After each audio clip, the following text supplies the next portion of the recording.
Shalom Bapak Ibu. Shalom. Selamat pagi. Iya, mungkin bisa merapat. Yang jauh silakan mendekat, yang mendekat semakin maju. Monggo yang di belakang. Iya, karena biasanya kalau yang di belakang ngantuk nih kayak saya. Silakan Pak, yang di belakang Pak. Bapak Ibu.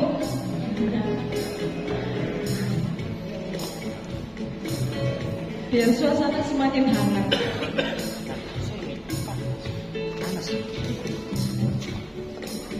AC hidup kok. Hidup. 2, 1. Sekali lagi, shalom Bapak Ibu. Oh iya, maaf ini perdana buat saya. Panjenengan pasti sudah biasa, tapi saya belum terbiasa. Baik, apa kabarnya hari ini? Biasa.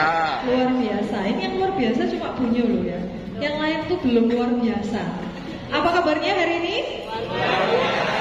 Iya, sehat puji Tuhan. Baik Bapak Ibu, kita bangkit berdiri, kita mau bersukaria atas hidup pemberian Tuhan hari ini karena Bapak Ibu sudah sehat dan luar biasa.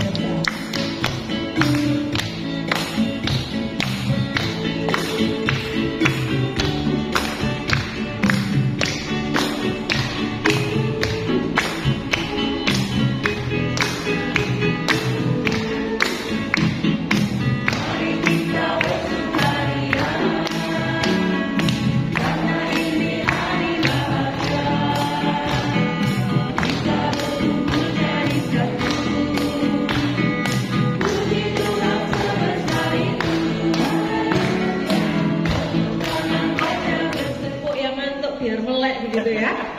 Setuju Bapak Ibu? Oke, sekali lagi mari kita bersukaria.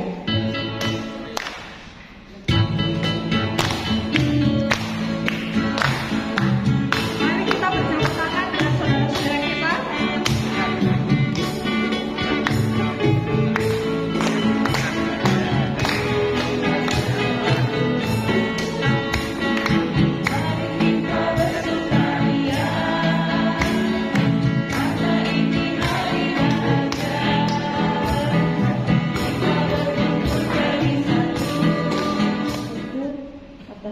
Baru pemberian Tuhan, kami mengucap syukur untuk nafas kehidupan yang sudah Tuhan berikan kepada kami pagi hari ini.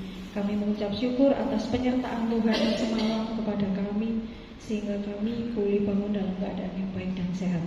Pagi hari ini kami juga bertemu dengan saudara-saudara kami untuk saling memuji, memuliakan nama-Mu, saling menceritakan kebaikan-Mu dalam kehidupan kami. Hadirlah di tempat ini Tuhan, urapilah kami, siapkan hati kami masing-masing untuk kami bisa mendengarkan apa yang Engkau inginkan dalam kehidupan. Serta-Mu bagi setiap kami. Kami boleh mengalami istirahat kami. Kami boleh tidur dengan nyenyak. Dan pada pagi hari ini kami boleh kembali berkumpul di tempat ini ya Bapak, bersama-sama dengan teman-teman kami, rekan-rekan kami, saudara kami, keluarga kami, untuk kami membangun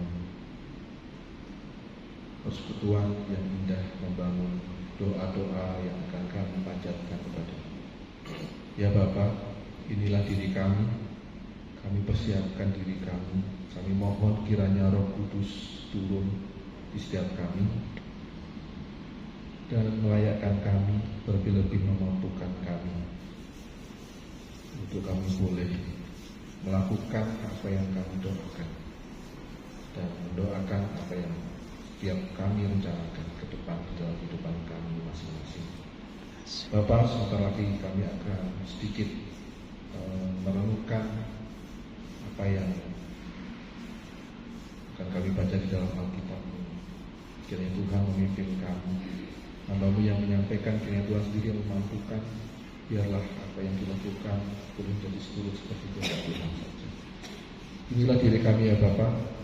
Kami sediakan waktu kami saat ini sampai pada akhirnya nanti dalam tangan kuasa Tuhan kami Yesus Kristus. Amin. Shalom Bapak Ibu Saudara. Shalom. Jujur saya ribet nih.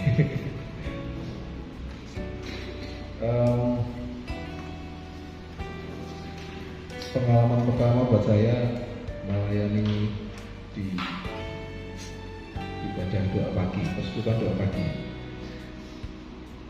Kenapa saya nggak pernah ikut? Karena kesulitan bangun pagi. Jadi saya Sabtu itu masih bekerja, nanti jam 7 itu bekerja. Jadi kapan lalu itu kan kita ada pesanan makanan gitu ya untuk doa pagi, terus belum selesai ya saya harus meninggalkan gitu, karena memang harus ada tanggung jawab yang mesti saya lakukan gitu. Bapak Ibu, saudara terkasih di dalam Tuhan, saya lihat di sini ini banyak senior saya, artinya secara usia, terus secara pengalaman tentunya jauh dari saya masih hijau Bapak Ibu, saya masih muda. Baik di dalam menjalani kehidupan secara pribadi atau keluarga, tentu Bapak Ibu sudah mengalami yang namanya makan asam dan garam terlebih dahulu daripada saya. Tentunya banyak pengalaman yang nanti juga masih berkecimpung di GKJW Waru khususnya. Jadi melanjutkan tugas pelayanan di tempat ini. Bersyukur Bapak Ibu karena memang ya saya merasa inilah rumah saya, gereja saya. Jadi saya bertumbuh dan membangun ya di rumah saya sendiri. Kalau mungkin di luar sana saya banyak juga melihat dan juga menerima banyak pemasukan pelajaran tentang bagaimana berpelayanan, tetapi sedapat mungkin itu saya aplikasikan ke rumah saya sendiri, Bapak Ibu. Jadi kenapa tidak bangun tempat kita sendiri? Itu cerita singkat saya saat dulu waktu masih muda ya, berpelayanan sama Mas Andri dan Pak Marta. Bapak Ibu, di dalam membangun rumah tangga pun juga saya merasakan bahwa inilah bagi saya, inilah kehidupan yang sesungguhnya. Jadi sebelum berumah tangga, membangun rumah tangga atau keluarga, itu saya bujang ya, anaknya Pak Bani.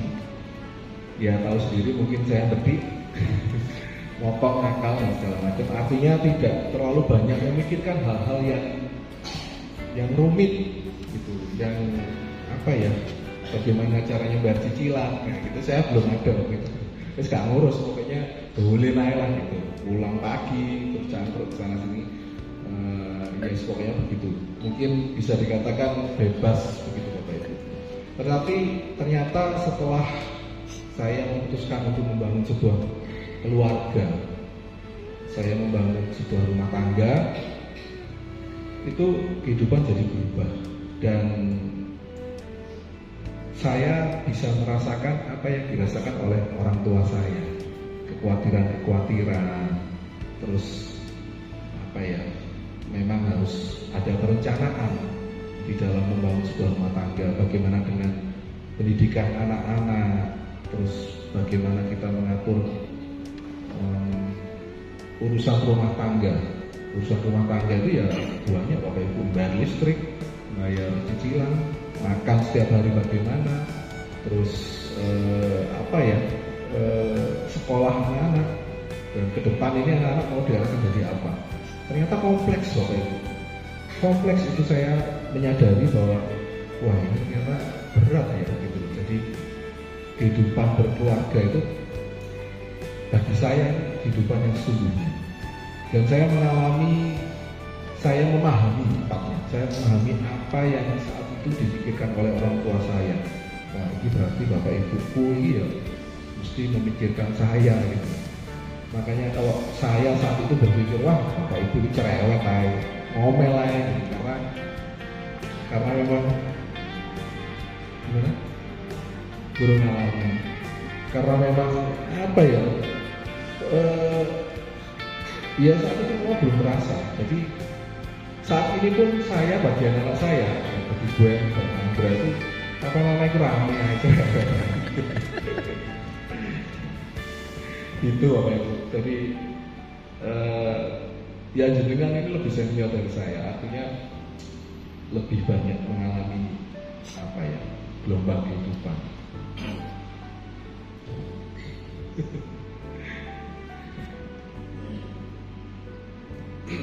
Iya Bapak Ibu,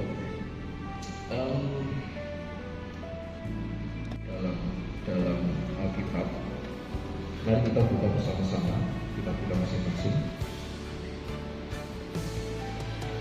Terambil dari kitab 1 Petrus 1 Petrus pasal 5. 1 Petrus pasal 5. Kita akan baca ayat yang ke-7. Sudah ketemu Bapak Ibu? 1 Petrus 5. Kita akan baca ayat yang ke-7. Jadi satu ayat itu aja yang nanti saya akan sharingkan lebih kena di saya pribadi. Kita akan baca bersama-sama Bapak Ibu. 2, 3. Serahkanlah segala kekhawatiranmu kepadanya, sebab Dia yang memelihara kamu. Sekali lagi Bapak Ibu. Serahkanlah segala kekhawatiranmu kepadanya, sebab Dia yang memelihara kamu. Ya Bapak Ibu, ini satu ayat simpel, sederhana, cuma satu ayat, tidak bertele-tele, jelas, gamblang. Ini yang menimpa saya Bapak Ibu, ya di dalam menjalani kehidupan ini ya, artinya ya ternyata saat menjalani kehidupan yang sesungguhnya itu kita tidak terlepas dari yang namanya pergumulan, permasalahan. Dan saat saya mempersiapkan renungan pada pagi hari ini, kebetulan saya ini ya sekarang kan zamannya gadget yang ada aplikasi-aplikasi renungan dan segala macam seperti itu ada di IG, di media sosial. Kalau kita gabung di linknya itu nanti keluar apa itu renungan-renungan singkat. Dan ada satu renungan yang saya terkena. Jadi ini yang sedang saya alami sih, yang minggu-minggu ini saya alami gitu. Jadi judulnya itu perikopnya tentang overthinking. Overthinking, apa itu overthinking? Over, jadi over itu berlebihan, thinking. Nah, itu overthinking, sesuatu yang berlebihan, berpikir terlalu berlebihan. Jadi apa ya, too much, tambah menurut too much. Berpikir yang berlebihan, yang belum tentu terjadi, yang mengakibatkan kekhawatiran, terus akhirnya kita resah begitu, terus mempengaruhi emosi. Nah, jadi buahnya panjang itu Bapak Ibu ya. Terus mood itu jadi kacau, terus apalagi energi juga jadi lemes mungkin.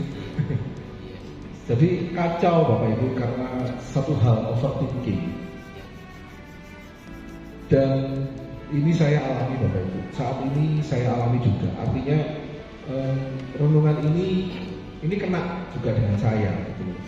Dan saya juga sebenarnya mau sharing ke Bapak Ibu, artinya Bapak Ibu yang tentu menjalani kehidupan lebih dahulu mungkin pernah mengalami hal seperti ini, overthinking dan segala macam pemikiran yang berlebihan, yang mungkin kalau kita terkungkung di dalam keadaan yang overthinking atau bahkan terjebak di situ, kita capek terus bisa sakit dan segala macam. Jadi panjang sekali.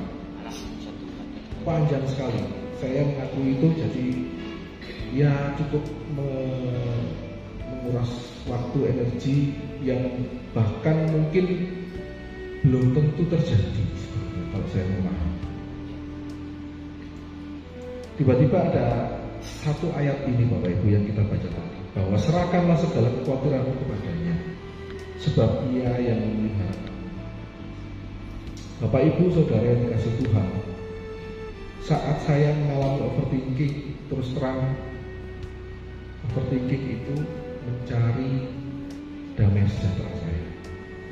Saya tidak mendapatkan damai sejahtera, jadi khawatir, ragu. Dan kenapa saya bisa overthinking? Banyak hal Bapak Ibu.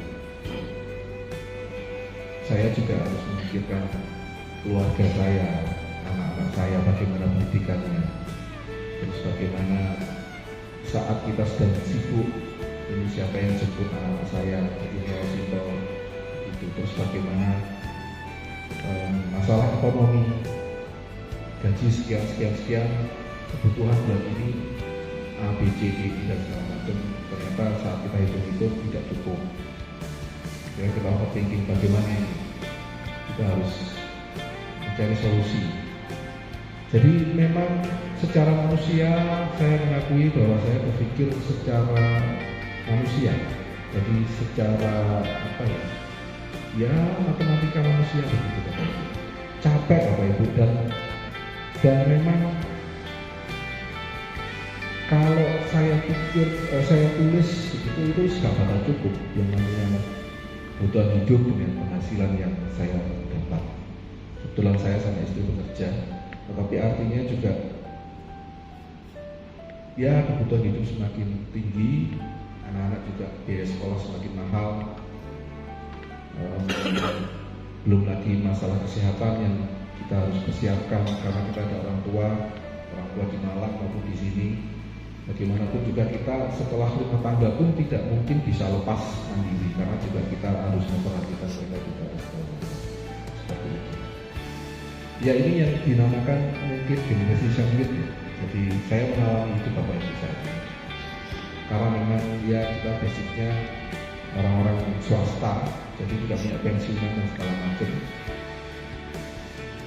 Jadi ya saat ini adalah usia produktif kami sebagai anak-anak untuk menggali sedalam-dalamnya, sebanyak-banyaknya semua potensi apa yang bisa kita lakukan untuk membangun, minimal membuat perekonomian ini bisa settle, semuanya bisa tercover gitu. Karena kalau goyang itu bahkan overthinking dan segala macam, jadi pemikiran berlebihan yang membuat stres gitu.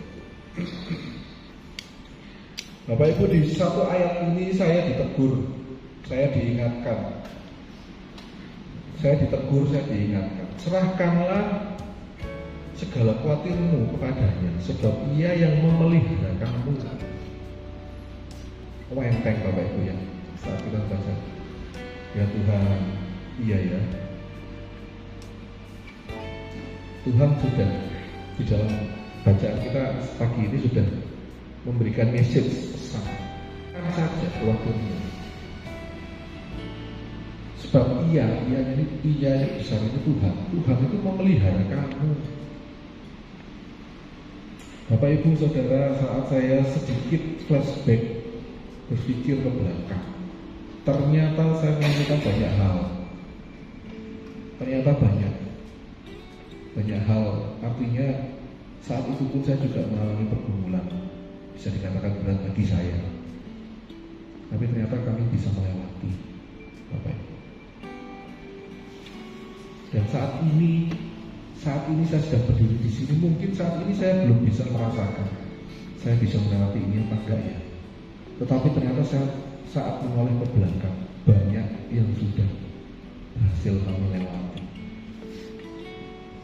Terus saya berpikir, bagaimana dengan pergumulan ke depan? Ya gak usah dipikir. Hati kecil saya bilang begitu. Ya gak usah dipikir, guru tentu terjadi kok. Jadi saya di dalam diri saya itu mengalami sebuah gejolak ya. Ada kalau orang itu kalau di film kartun ada yang ikut yang negatif, ada ikut yang positif gitu. Jadi di dalam pikirannya perang gitu loh, ngomong gitu. Lah yang positifnya itu lah apa? Belum kejadian kok mikir aneh-aneh gitu. Tapi yang ikutnya negatif itu waduh ya apa ya ini, meniki apa ya ini. Nah, jadi khawatir nanti tinggal siapa yang menang itu yang mempengaruhi saya.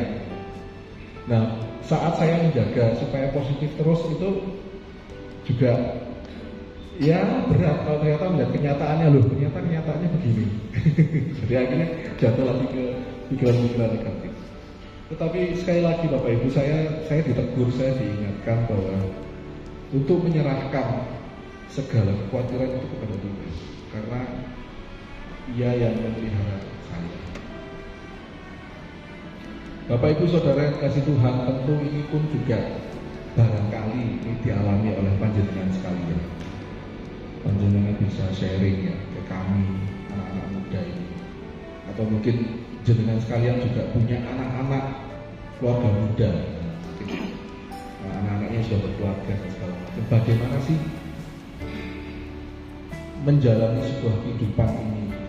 Jadi kami meyakini jenengan para senior ini pasti sudah mengalami asam garam. Jadi asam itu kan kecut, garam itu asin. Jadi rasanya itu menonjok gitu. Jadi bukan manis tetapi asam garam. Jadi berikanlah kami tips bagi yang muda-muda ini. Kami di dalam GKJ Waru ini pun juga ada ini ya, persekutuan keluarga muda. Kami meyakini karena di situ kami mengalami secara garis besar itu pergumulan yang sama, masalah ekonomi, masalah komunikasi dan segala macam. Karena membangun relasi hubungan suami istri itu kan butuh komunikasi yang baik, butuh penataan ekonomi yang baik karena ada anak. Nah, kita di dalam persekutuan itu pun juga saling menguatkan, Bapak Ibu, saling menguatkan, kita saling sharing. Jadi ibarat itu kita ayo bareng-bareng yuk jalan bersama-sama yuk menjalani hidup ini. Mungkin kami tidak bisa meniru gaya hidup keluarga A, meniru gaya hidup keluarga B, meniru gaya hidup keluarga B, karena setiap keluarga itu punya role modelnya masing-masing, pasti punya caranya masing-masing. Tetapi setidaknya kita bisa melihat, oh ya keluarga si A ini begini bisa melalui permasalahan dengan cara ini. Ternyata keluarga B ini punya motivasi yang kuat, mereka kompak, jadi mereka bisa berhasil. Jadi kita belajar bagaimana mereka bisa melewati itu.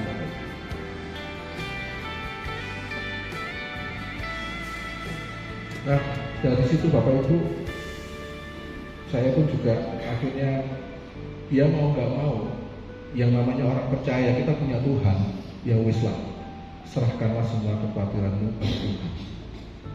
Secara manusia nggak bakal bisa, nggak bakal ketemu hitungannya bagaimana. Karena jalan Tuhan itu tak terselami, tak bisa dipikirkan, tak bisa dihitung. Misalnya kenapa saya kok kena sakit misalnya saat ini, padahal saya ya hidup sehat dan segala macam, ya nggak bisa gitu. Jadi yang namanya Tuhan memberikan sesuatu kepada kita itu pasti ada sesuatu rencana yang baik. Dan saya ada renungan yang saya terima itu, yang kata-katanya begini Bapak Ibu. Terkadang proses Tuhan itu patah dulu baru tumbuh. Waduh, patah dulu. Jadi yang namanya pohon atau patah itu kan sakit ya Bapak Ibu ya. Jadi terkadang proses Tuhan itu patah dulu baru tumbuh. Maksudnya apa? Saya membayangkan ilustrasi bahwa sebuah pohon kalau dia berdiri gitu terus dipatah gitu ya, patah, pokoknya patah di tengah-tengahnya, terus tumbuh lagi.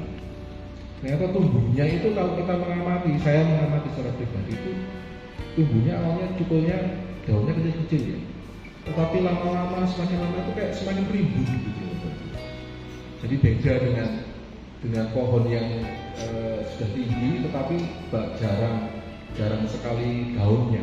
Tetapi saat dipotong ini tumbuh daun-daun baru yang lebih rimbun. Itu saya mengamati Bapak Ibu.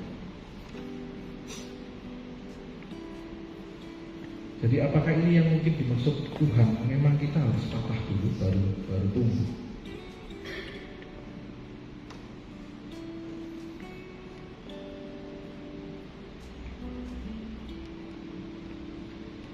Apakah memang proses Tuhan itu harus seperti ini supaya kita bisa belajar? Kita harus mengalami pergumulan dulu biar belajar. Setelah kita mengalami ini, kita pasti belajar bagaimana caranya, bagaimana solusinya, mau nggak mau saat ada sesuatu yang saya alami, saya belajar untuk mencari jalan bagaimana. Nah, saat kami ternyata berhasil melewati, memang ada pelajaran yang kami dapat. Dan kadang pelajaran itu sangat mahal sekali bagi kami. Contoh misalnya, kami pernah apa ya? Ibaratnya saat kami membangun sebuah bisnis itu tertipu,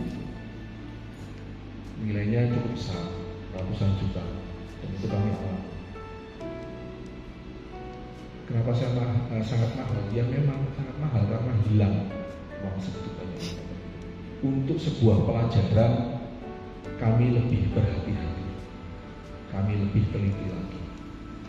Bagi kami harganya 300 juta.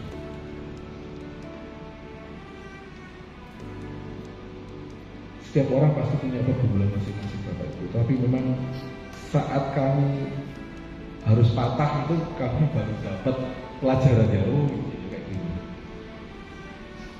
Terus kalau kita memohon, jangan seperti itu Tuhan, apakah bisa?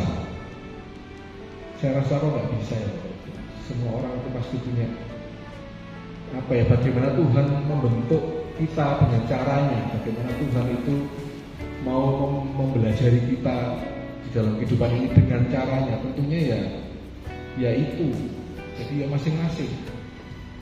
Yang pasti ya cukup membuat kita jadi banyak kekhawatiran atau thinking.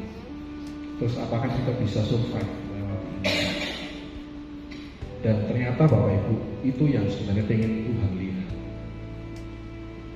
Jadi saya mendapatkan sebuah jawaban bahwa Tuhan ingin melihat bagaimana sih kamu bisa melewati ini. Jadi Tuhan itu menilai kita, setiap pribadi kita. Oh ikut, oh ini checklist gitu, lolos. Itu checklist lolos. Jadi itu yang ternyata Tuhan ingin lihat pada setiap kita.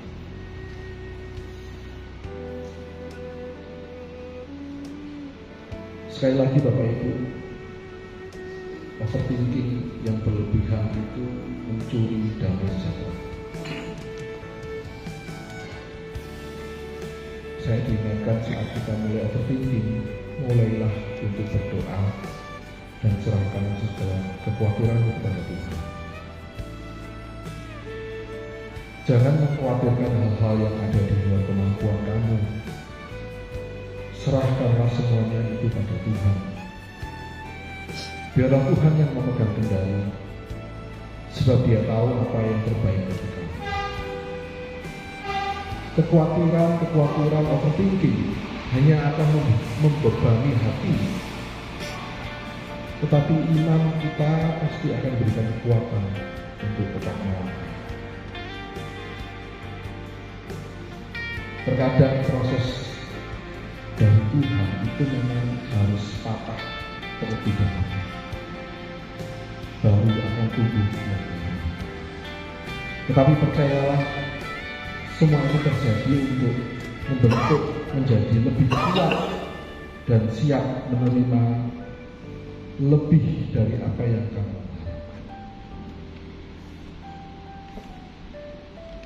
ada ayat penutup yang ingin saya bacakan, terambil dari Yeremia 29 ayat yang 11 yang berbunyi demikian. Sebab aku ini mengetahui rancangan-rancangan apa yang ada padaku mengenai kamu.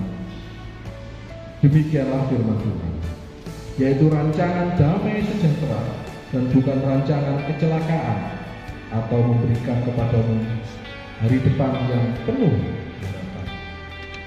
Saya ulangi. Sebab aku ini mengetahui rancangan-rancangan apa yang ada padaku mengenai kamu. Demikianlah firman Tuhan, yaitu rancangan damai sejahtera dan bukan rancangan kecelakaan, untuk memberikan kepadamu hari depan yang penuh. Demikian Bapak Ibu, kiranya renungan ini pun juga bisa mengingatkan kita semua, terlebih saya, untuk senantiasa menyerahkan hidup dan kehidupan ini sepenuhnya dalam kuasa Tuhan. Kita tidak perlu overthinking, kita tidak perlu memikirkan hal-hal yang berlebihan di luar kemampuan kita.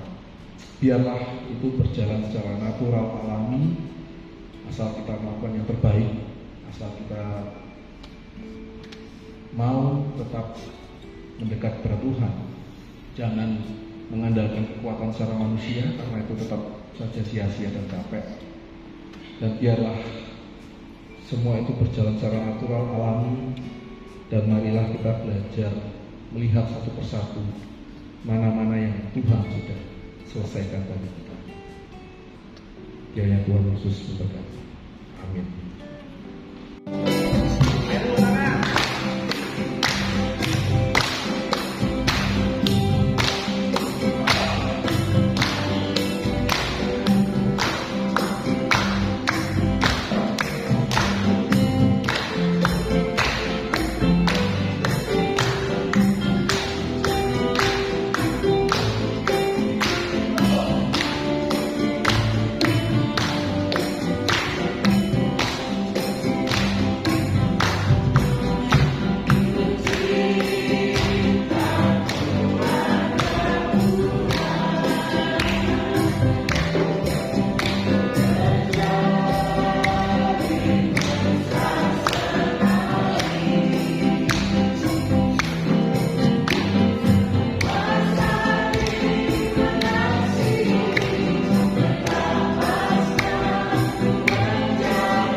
Jadi saya berani.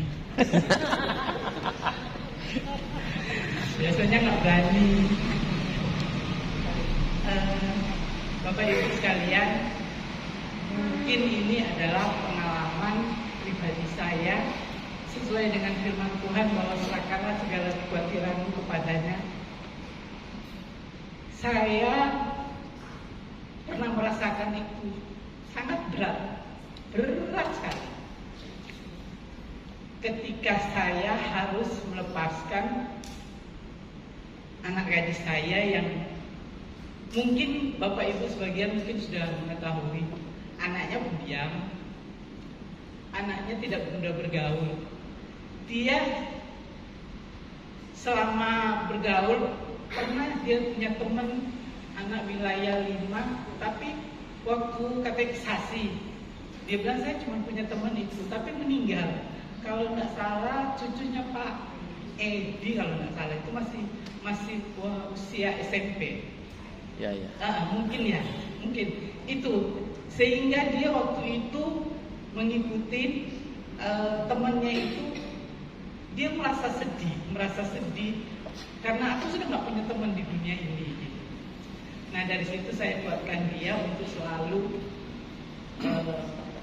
kamu harus bergaul dengan teman-teman yang lain, jangan hanya terpaku dengan temanmu yang sudah dipanggil Tuhan. Nah dari tahun ke tahun dia mulai berkembang, tapi di SMP, di SMA temannya pasti hanya 1 atau 2 orang.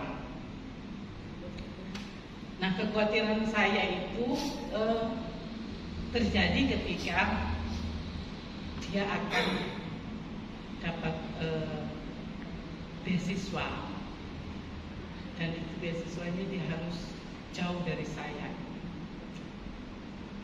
Tambah kekhawatiran saya itu sangat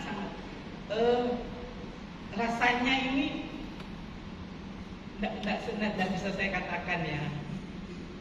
Saya berpikir, saya bekerja sambil mengingat dia bagaimana seandainya dia di sana. Dia bersekolah bagaimana, dia hidup bagaimana, sedangkan dia kalau makan di rumah itu harus orang tua harus, karena dia mempunyai asam lambung.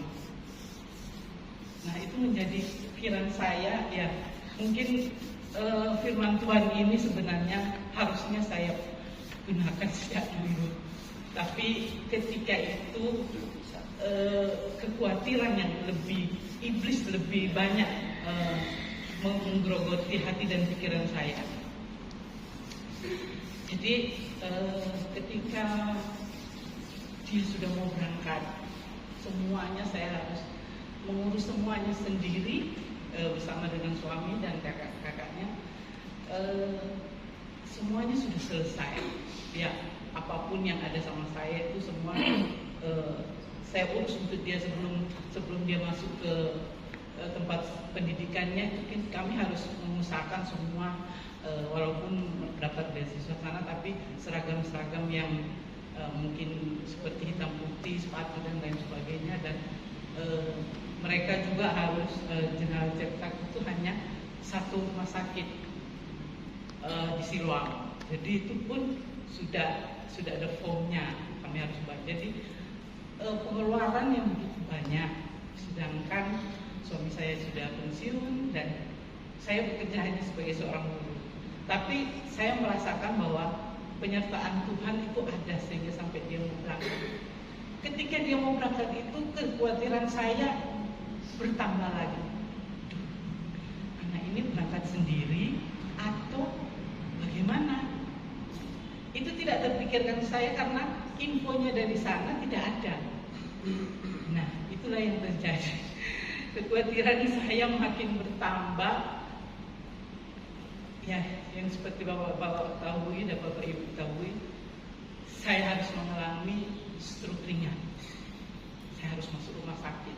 Itu dia belum berangkat, dia mau berangkat pertengahan bulan Agustus, sedangkan itu saya jatuh itu akhir Juli kalau tidak salah, 31 atau 31 Juli. Jadi kepikiran saya itu, kekhawatirannya itu sangat besar sekali.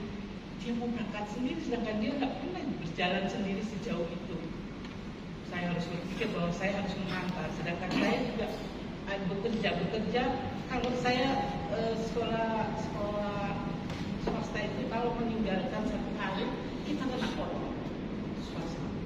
Jadi saya berpikir saya harus ngantar ke sana, ini masa kalau langsung balik, harusnya kan harus istirahat atau bagaimana. Itu akhirnya kekhawatiran makin bertambah, yaitu yang terjadi ke kehidupan saya. Mungkin Bapak Ibu jangan terlalu banyak pikir seperti itu, nanti kena stroke benar.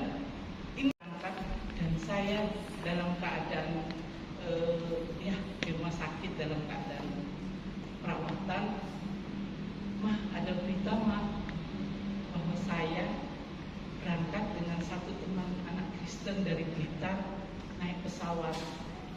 ini tiketnya.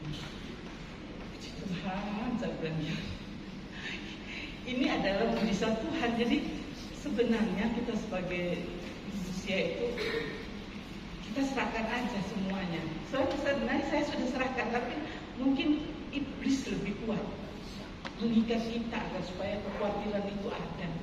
Ya puji Tuhan, saya banyak yang menolong Pak Astrid waktu itu mungkin dan lain-lain yang menolong saya. Saya tidak tahu waktu saya sama Put itu. Jadi saya hanya berharap, aduh Tuhan, saya masih harus pegang anak saya. Kalau saya pergi, bagaimana dengan dia? Jadi kebetulan waktu itu yang mengantar saya ke rumah sakit Mbak Astrid. Jadi saya bilang saya ngantuk. Saya sampai dipukul, rasa sakit sebenarnya. Saya rasanya sakit gitu karena sering dipukul. Jangan tidur. Tapi saya tuh pikiran saya sudah mau ke sana. Saya minta ampun. Jadi waktu saat saya dalam keadaan saya mau pergi itu khawatir banget, tapi saya tahan juga, jangan tidur. Itu perasaan saya sudah mau pergi ya ke surga lah gitu. Tapi karena saya khawatir, mungkin Tuhan bilang sudah jangan dulu, kamu harus hidup dulu, hilangkan segala kekhawatiranmu. Ya itu mungkin pengalaman pribadi saya. Kalau bisa Bapak Ibu khawatirnya tuh jangan berlebihan karena ya itu. Tapi saya dapat semangat. Kena stroke ringan itu saya berusaha mengolah makan saya harus olahraga dari berat badan 74 saya harus 64, makannya harus pisang, pokok, makannya bubung, jagung dan lain sebagainya saya atur. Tetap makan nasi, tapi saya atur. Saya nggak diet, hanya makannya itu beda gitu. Terima kasih, Tuhan memberkati. Kepada kehidupan kita masing-masing, kita melanjutkan kehidupan ini bersama-sama dengan Tuhan. Mari kita menerima berkat Tuhan. Kasih karunia dan damai sejahtera yang berasal dari Allah Bapa, Tuhan kami Yesus Kristus, serta persekutuan Roh Kudus kiranya senantiasa membersamai dan menyertai kita sekalian saat ini sampai selama-lamanya. Amin.